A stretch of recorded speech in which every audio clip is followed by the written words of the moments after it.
Feliz Navidad para todos. Espero lo hayan pasado lindo, hayan compartido, hayan comido un montón, hayan rezado un poco y hayan abrazado mucho, mucho. Nosotros la pasamos muy lindo, de verdad.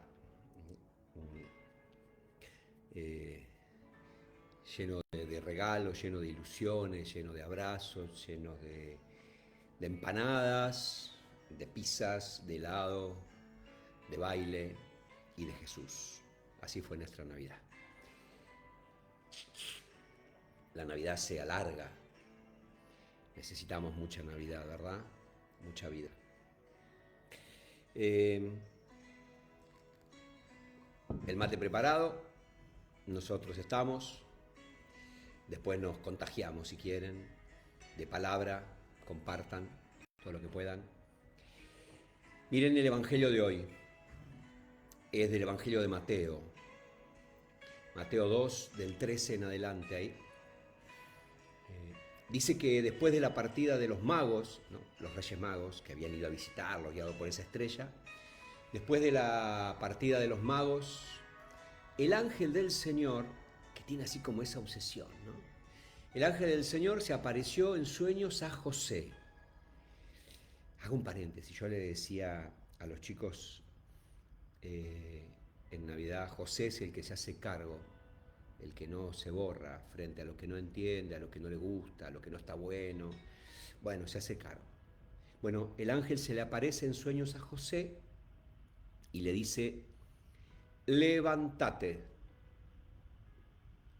tomá al niño y a su madre, huí a Egipto y permanecé ahí hasta que yo te avise, porque Herodes va a buscar al niño para matarlo.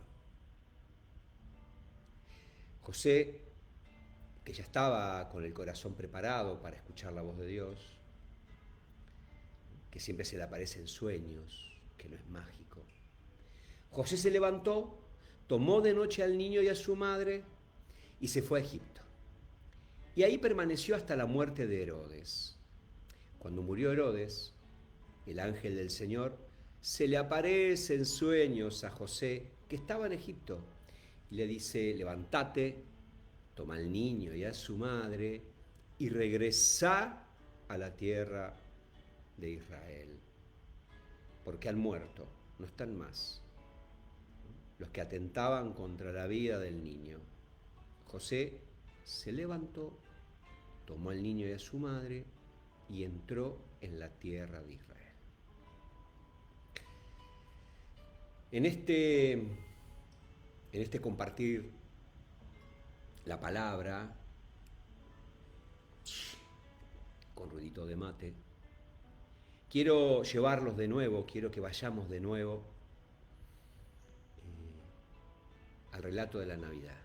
José y María, la esposa embarazada, la esposa de José embarazada de 9 meses, van de Nazaret en el norte, allá arriba, en el norte de Palestina, a Belén, en el sur. Bajan.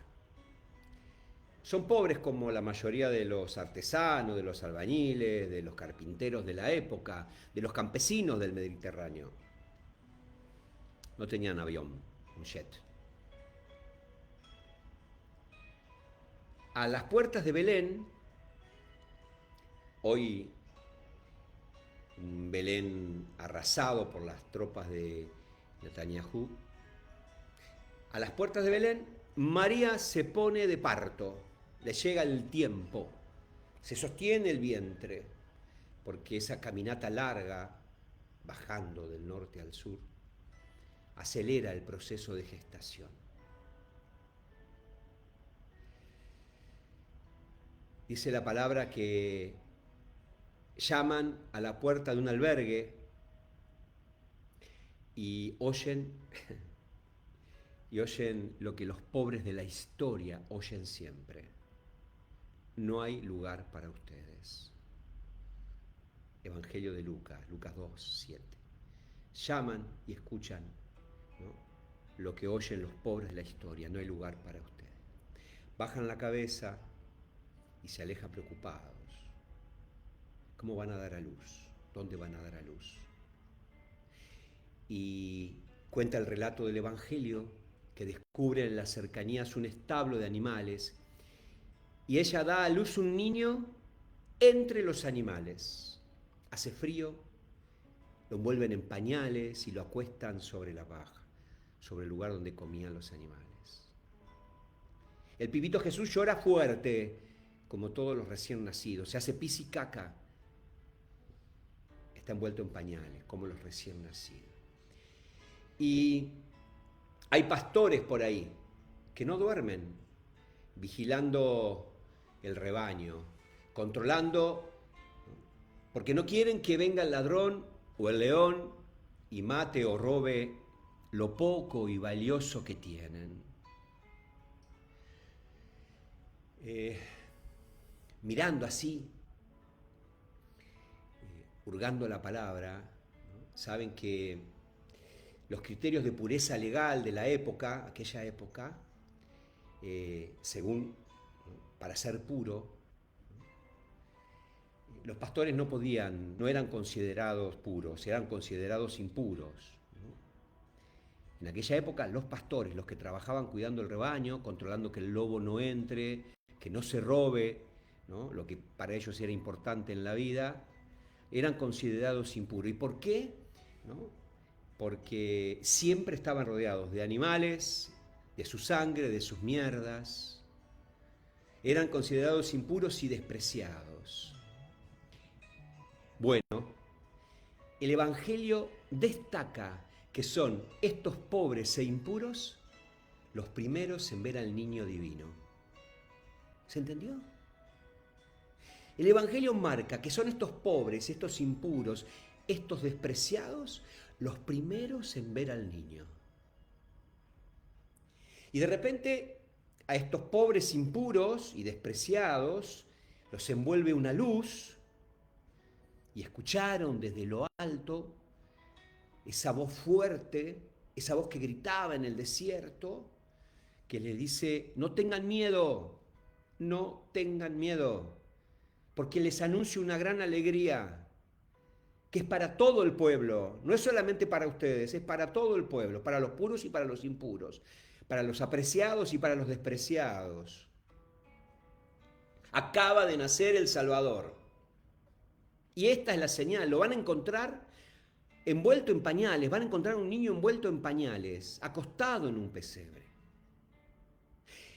Y sigue el Evangelio insistiendo con los pastores, porque no se queda ahí, ¿no? Sino que al ponerse en camino para ir a verlo, para encontrarse con el signo de la salvación, ¿no? Oyen un canto maravilloso de muchas voces que decía, ¿no? Gloria a Dios en las alturas, lo sabrán por la misa criolla, gloria a Dios en las alturas y en la tierra paz a los hombres amados por Dios. Los que estudian mucho la palabra, los que saben de Biblia, ¿no? Los exégetas, no esos, ¿no? Mercachifles de la palabra, ¿no? Que la sacan de contexto y hacen, bueno, nada. Los que estudian la palabra, dicen que el evangelista que cuenta el nacimiento de Jesús no sabía cómo transmitir su emoción ante lo que sucede o sucedió esa noche santa, ¿no? Y que solo pudo decir lo que él escuchaba en su corazón, en lo íntimo de su corazón. ¿No vieron como cuando te agarra esa cosa, ¿no? ¿Y qué sentía en su corazón el evangelista eso? Un grito como entonado por ángeles, que se imaginaría que sería una cosa tremenda, que decía así, gloria a Dios, alabanza, agradecimiento sin fin. Ahí. Y rescata esto, a los hombres paz y solo paz. En el término hebreo, la palabra paz, el término paz, es shalom. Se traduce, shalom quiere decir paz. Shalom, shalom, ¿no? Así lo traducen todas las Biblias. Shalom es mucho más que paz entendida como la entendemos hoy, como ausencia de violencia, o todo tranqui, amor, no. Para ese pueblo, para estos evangelistas, para estos pastores, Shalom es la experiencia dichosa de la vida. Shalom es placer, es ganas de vivir. Shalom es el gozo total que Dios quiere para cada criatura, para cada árbol, para cada animal, para cada niño, para cada hombre, para cada mujer. Shalom es lo que Dios quiere que experimentemos en cada cosa, en cada situación. Shalom es salud, es bienestar, es casa segura, es tierra fértil. Shalom es gozar, ¿no?, con la pareja, es tener hijos, es dormir seguro. Shalom es alegría, es gozo, es armonía interior y también la armonía que tenemos al lado. Shalom para estos pastores impuros. Shalom para el evangelista, shalom para José, para María, para el niño Dios, shalom para los judíos de esa época. Es la bendición de Dios. Lo que Dios quiere desde siempre y para siempre para toda la humanidad. Ese shalom que hoy muchos no entienden, aunque se rodeen de judíos o hagan reuniones de culto en la Rosada. Ese shalom del pueblo antiguo es muy, muy, pero muy, muy distinto al de las fuerzas del cielo. Y mientras decía y repetía y escribía la palabra shalom, mientras preparaba la palabra, el sermón, me quedé pensando que las mayores transformaciones históricas de la humanidad se produjeron como consecuencia de la lucha del ser humano en la búsqueda de su libertad y de su paz. Y se acordarán de que la abolición de la esclavitud estuvo acompañada por la reivindicación de derechos y el ejercicio pleno de las libertades políticas y civiles. Y no le voy a hablar del shalom, ¿no?, de los trabajadores argentinos con su aguinaldo, con sus vacaciones, con su vivienda, con sus hospitales. Y como decía el Sheleli, ¿no?, con un oído en el pueblo y otro en el Evangelio, como les digo siempre, la palabra es con el corazón arriba, pero con los pies en la tierra. La palabra no es descontexturada o descontextualizada, no es descontextualizada. La palabra es para hoy, ¿no? Siento que hoy estamos, y desde la palabra lo digo, ¿no?, presenciando un proceso de concentración económica que determina ricos cada vez más ricos y pobres cada vez más pobres. Vamos a empezar ahora en unos días, que es 28, hoy Día de los Inocentes. Al final voy a hablar de los inocentes. 28, 2, 3 días más, empieza un año nuevo, que siempre tiene que ser motivo de celebración, de ilusiones, pero que nuevamente hoy nos enfrentamos con la angustia y la motosierra de las expectativas. Y las manos alzadas también, como nos pasó en el Senado el otro día. Las corporaciones económicas cada vez más poderosas, ¿no?, van manejando como los hilos del sistema financiero, especulativo, donde, insisto, unos pocos ricos son cada vez más ricos y muchos pobres cada vez más pobres. Y si seguimos así en esta Argentina, nos vamos a quedar, ya nos estamos quedando, sin una clase media, por más que digan, ¿no?, que nos han sacado de la pobreza y bla, bla, bla, y bla, bla, bla, y bla, bla, bla. En el 2020, ustedes eran muy chicos y no se acuerdan, pero en el 2020 salían a las calles, las cortaban, la calle, no la vereda, quemaban barbijos al grito de déjenlos salir, abran las escuelas, abran las escuelas. Hoy, 2026, votaron en senadores que se cierren las escuelas. Esquizofrenia se llama eso. Desde hace 50 años, ellos dicen 70, desde hace 50 años, los votantes y políticos liberales repiten: ¡qué barbaridad! ¡Qué mal está la educación pública! Los chicos no leen ni escriben. Sin educación no hay futuro. Mientras destrozan el sistema argentino educativo.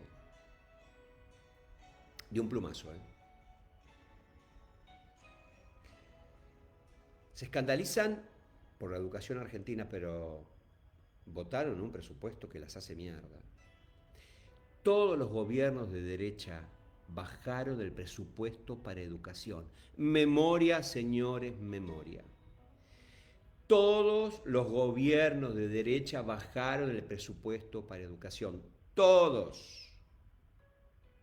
Y lo más llamativo es que muchos de los senadores que votaron a favor de la reducción de los fondos para la educación, ¿no?, de destruir la escuela técnica, de destruir la ciencia y la tecnología, ¿no?, son los mismos que se quejan de la falta de educación cada vez que hablan de desempleo, ¿no?, de inseguridad, de producción. A mí, a estos que están acá, a mí me tocó debatir junto con mis compañeros diputados en este debate express que nos hicieron hacer el presupuesto.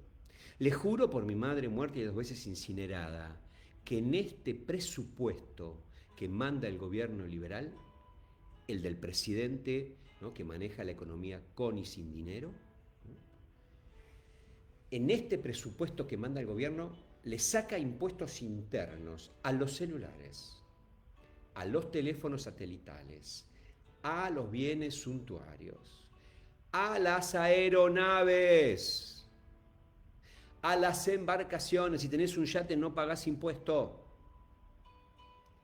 ¿Sabés cuánto se juntaba con todo eso? 550 millones de dólares, más o menos. Un poquito más, un poquito menos. ¿Sabés cuánto salen las escuelas técnicas en el país? 1.500 escuelas técnicas que ahora quedan destruidas. 200 millones de dólares. Le sobraba 300 y pico más, ¿no? Que bancar la escuela técnica no es solamente, ¿no?, bancar el destornillador, la pinza, que está muy bien que así sea. Era mirarnos los contextos donde se crean escuelas técnicas, mirar para quién se crea escuela técnica, ayudar a que los pibes lleguen a la escuela técnica, mirar la industria de ahora en adelante. Bueno, nada. Pero son más importantes los yates, los avioncitos.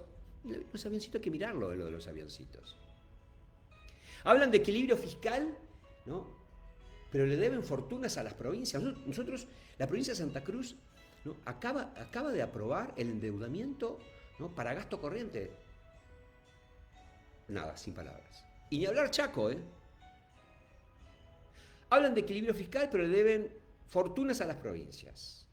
No mantienen ni rutas ni puentes. Las obras están paradas. Los jubilados no llegan a fin de mes. Los hospitales están hechos mierda, ¿no? El equilibrio contable solo le sirve para el Excel. Yo ni sé manejar un Excel, puede decir Giselle siempre. El equilibrio real se mide en servicios, en infraestructura, en educación, en dignidad se mide. Si al ajuste lo pagan siempre los mismos, hermanos, no es orden, es traslado del problema. Y tenemos que pelear, fuerte tenemos que pelear por el superávit social. El superávit fiscal es una mentira. Es pan para pocos y dolor para muchos. Y hoy la ecuación, ya que tanto les gustan los números, ¿no?, ya que tanto les gusta el déficit cero o el superávit, miren, la ecuación es esta. Ecuación que parte del Senado convirtió en ley, ¿eh? Ecuación: blanqueo permanente. Depositá y no preguntamos. No, pero nada, nada. Y si algún banco, como dijo el ministro, te jode con algún papelito, andate al Banco Nación, que no te van a preguntar nada, ¿eh? Mirá, el Banco Nación que iban a destruir, ¿te acordás? Bien, blanqueo permanente, depositá y no preguntamos. El otro, inocencia fiscal, una ley que la escribió, la pensó Spert. Bien. Inocencia fiscal. Lo que pasó, pasó. ¿No? Si pasa, pasa. ¿Te acordás? Lo que pasó, pasó. No vamos a mirar nada. Poder volar sin declarar rutas. Entonces, si vos tenés un avioncito, grande, mediano, chiquito, no tenés por qué contarnos a dónde vas, ni a qué hora vas, ni nada de eso. No declares tu ruta.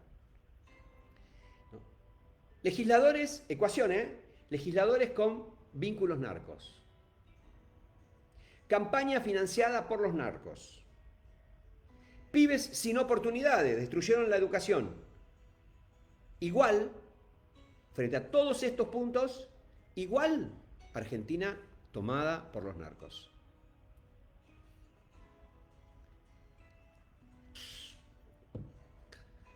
Odian las vacunas. Aseguran que la tierra es plana. Viven con los padres. Se quejan de los trabajadores. Juran que Hitler era socialista, mientras reivindican a Videla. Y aplauden como focas que se hayan llevado el oro del país. Pero el problema es que Cristina está internada en el Otamendi y no en los 50, 100 hospitales que se hicieron a lo largo de la historia. Y tengamos en cuenta la palabra del profeta Isaías, que dice: pobre de aquellos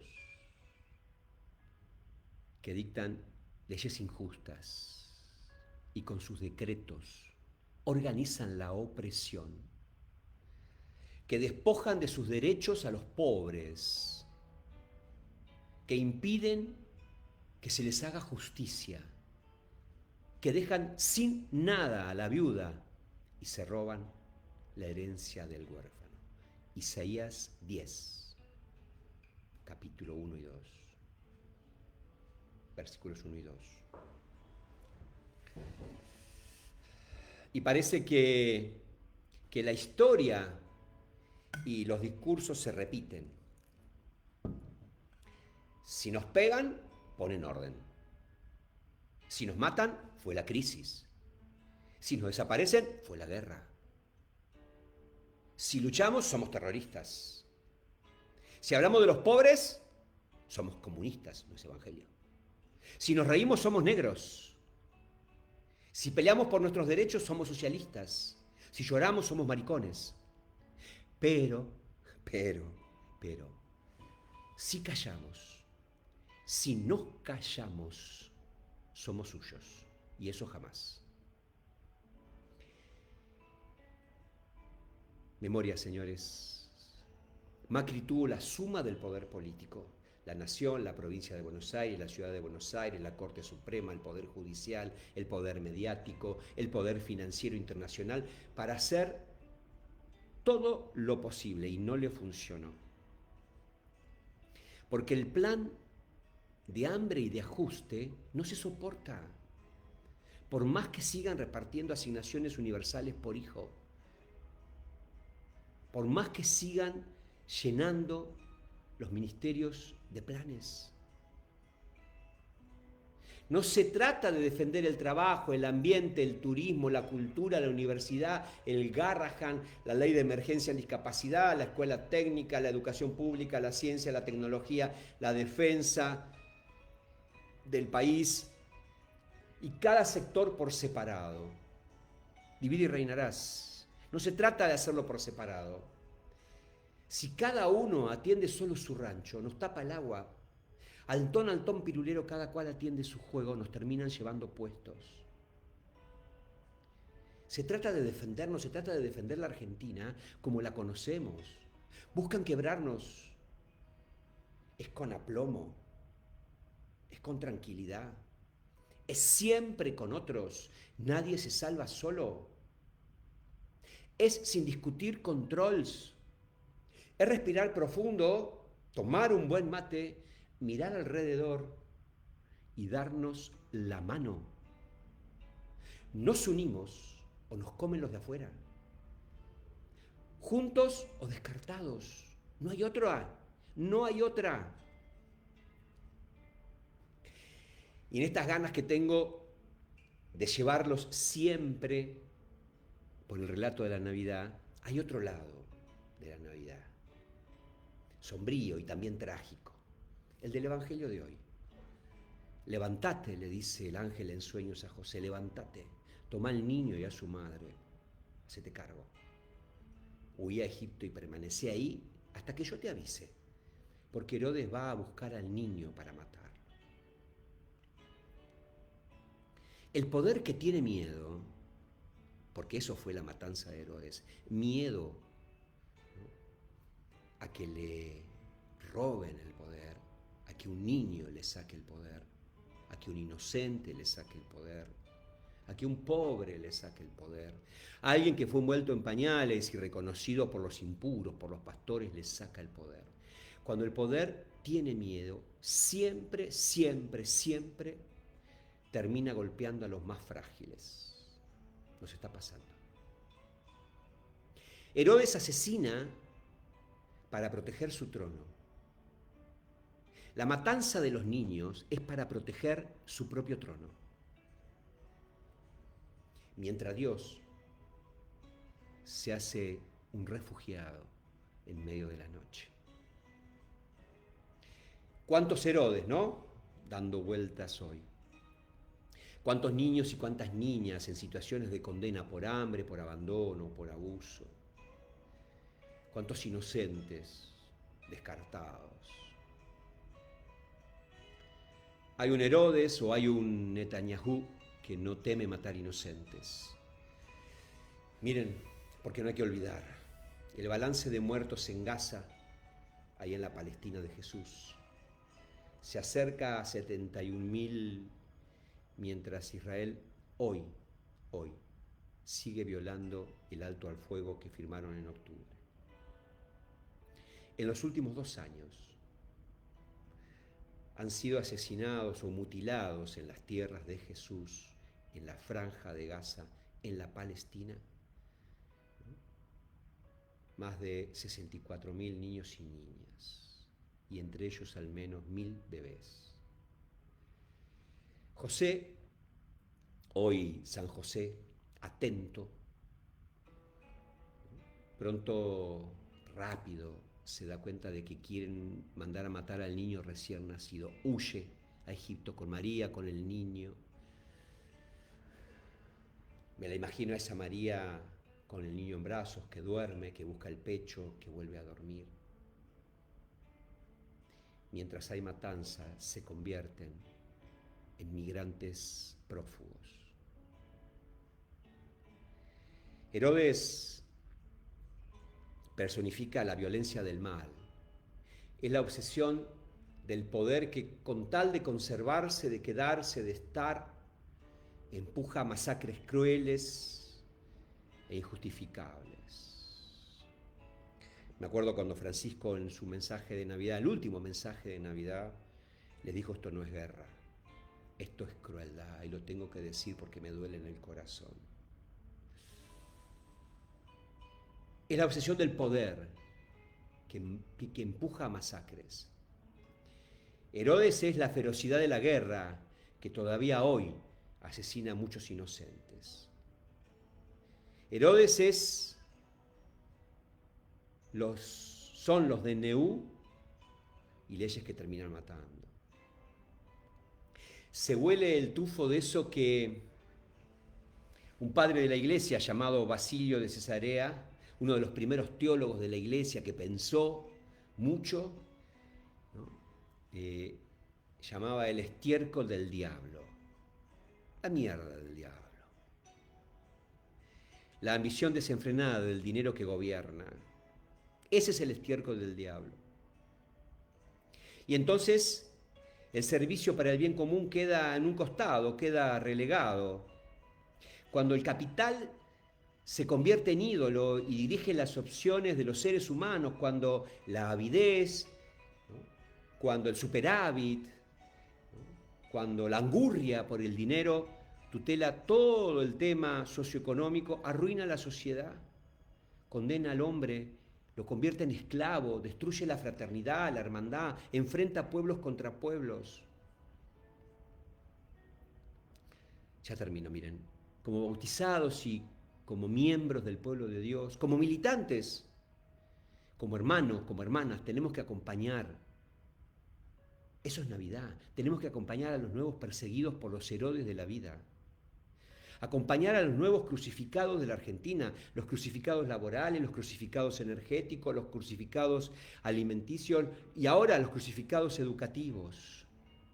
También denunciar con nombre y apellido a los que provocan políticas de exclusión, políticas de destrucción, políticas de muerte, incluyendo aquellos que acompañan a los crucificadores en su actuar. Hay responsables y hay cómplices, tanto en el ámbito político como también en los comunicadores sociales, en el ámbito judicial. También lo tenemos en la iglesia, en los obispos, en los pastores, en las políticas aplicadas, ¿no?, a los pastores, a los más pobres, a los más inocentes. Ahora sí termino. Hoy es el día de los santos inocentes, ¿no? Que la inocencia te valga. Nos asustaban, decían que la inocencia, nos mentían y decían que la inocencia te valga, y nos creíamos la mentira y nos asustábamos que la inocencia te valga. Hoy es el día de los santos inocentes. Hoy recordamos la matanza de Herodes, tantos niños. Es más que un chiste. Seguramente que nunca sabremos si la matanza de los inocentes ocurrió de verdad o no ocurrió, pero sí sabemos que este relato del evangelista Mateo nos recuerda que el amor es lo único que el odio nunca podrá domesticar. Feliz Año Nuevo. Nos tienen que encontrar el 26, unidos. Vamos para adelante. Y bendición para todos. Pasarla lindo. Chao.